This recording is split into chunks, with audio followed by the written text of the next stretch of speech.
मैं समझता हूं ऑपरेशन सिंदूर चलाने की जरूरत इसलिए पड़ी कि पहलगांव का अटैक हुआ और सबसे पहले पूरा देश इस बात को जानना चाह रहा है कि आखिर ये अटैक हुआ क्यों, आखिर इंटेलिजेंस फेलियर इतनी कैसे हुई। घटना के कई महीने बाद लेफ्टिनेंट गवर्नर साहब कहते हैं कि मेरी गलती है, तो मैं सरकार से पूछना चाहता हूं आखिर उनकी गलती, हालांकि केवल उनकी गलती नहीं है, ये गलती लेफ्टिनेंट गवर्नर साहब से लेकर दिल्ली के गृह मंत्रालय तक की है, तो आखिर क्या कार्रवाई की। इसलिए इस मौके पर सबसे पहले जो 26 लोग शहीद हुए हैं देश के, उनको मैं श्रद्धांजलि सुमन अर्पित करता हूं। सेना की वीरता, बहादुरी, पराक्रम की जितनी भी तारीफें की जाएं, मैं समझता हूं सदन के पास वो शब्द नहीं है जो उनकी बहादुरी की तारीफ कर सके। इसलिए क्योंकि श्रद्धेय नेताजी ने रक्षा मंत्री रहते हुए सेना के मनोबल को बढ़ाने के लिए जो काम और प्रयास किया था वो अविस्मरणीय है, कभी कोई भूल नहीं सकता, विशेषकर सैनिक लोग। और उन्होंने कहा था रक्षा मंत्री रहते हुए कि हमारे देश के सामने हमारे सैनिक इतने बहादुर हैं कि जब जब लड़ाई सेना को लड़नी पड़ी तब तब हमारे देश को कभी हार का सामना नहीं करना पड़ा। वहीं श्रद्धेय नेताजी ने इस बात को भी कहा कि जब जब देश के नेतृत्व को वार्ता की जरूरत पड़ी तब तब अक्सर हम वार्ता में हारे हैं। जहां हम लोग इतने पराक्रमी सैनिक, इतना सफल सिंदूर ऑपरेशन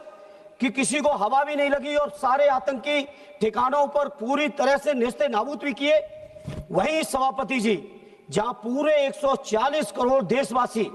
चाहे हिंदू हो, मुस्लिम हो, सिख हो, ईसाई हो, बौद्ध हो, पारसी हो, जैनी हो, देश के एक एक नागरिक ने इस घटना के बाद सेना के साथ और देश और प्रधानमंत्री जी के साथ रहने का फैसला लिया और पूरे देश के लोगों ने कहा कि प्रधानमंत्री जी आगे बढ़ो, पूरा देश आपके साथ है। जहां पूरे देश की इतनी बड़ी ताकत साथ में हो, जहां इतनी बहादुर और पराक्रमी सेना हो, वहां पे सेना की जीत को, सेना के जो ऑपरेशन सफल हुआ, उस ऑपरेशन सफल को किस तरह से एक दूसरे देश के बैठे हुए राष्ट्रपति, अमेरिका के राष्ट्रपति दावा करते हैं कि हमने व्यापार के दबाव में ऑपरेशन ये सीजफायर करा दिया है। मैं समझता हूं ये हमारे देश के लिए पूरी शर्म की बात है। हमारे प्रधानमंत्री जी घोषणा करते कोई दिक्कत नहीं थी, जहां चुनाव के समय पाकिस्तान ऑक्युपाइड कश्मीर को हम छीन के लाएंगे, एक हेमराज जवान के बदले हम 10-10 जवानों को मार के आएंगे, इस तरह के जो जज्बाती नारे देने वाले हमारे माननीय प्रधानमंत्री और उनकी पूरी पार्टी और सरकार, वहीं पे आप सोचिए हमारे देश की अखंडता और संप्रभुता आज कहां खड़ी है कि लगातार एक बार नहीं, 2 बार नहीं, 3 बार नहीं, अमेरिका के राष्ट्रपति ने 26 बार इस बात की घोषणा की है कि पाकिस्तान और भारत के बीच सीजफायर कराने वाले हम हैं।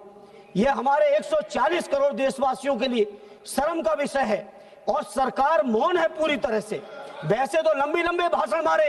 एक भी सरकार की तरफ से एक भी व्यक्ति माननीय प्रधानमंत्री जी से लेके उनके मंत्री और उनके पार्टी के लोगों तक, उनके सरकार के किसी अधिकारी ने आज तक उनके अमेरिका के राष्ट्रपति को कंडम नहीं किया है। इसलिए मैं इस मंच से इस मौके पर कहना चाहता हूं, पार्लियामेंट में कहना चाहता हूं, पूरा देश आपके साथ खड़ा है,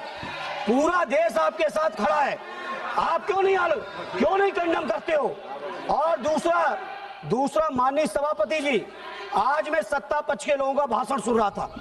सत्ता पक्ष के लोगों का आज मैं भाषण सुना,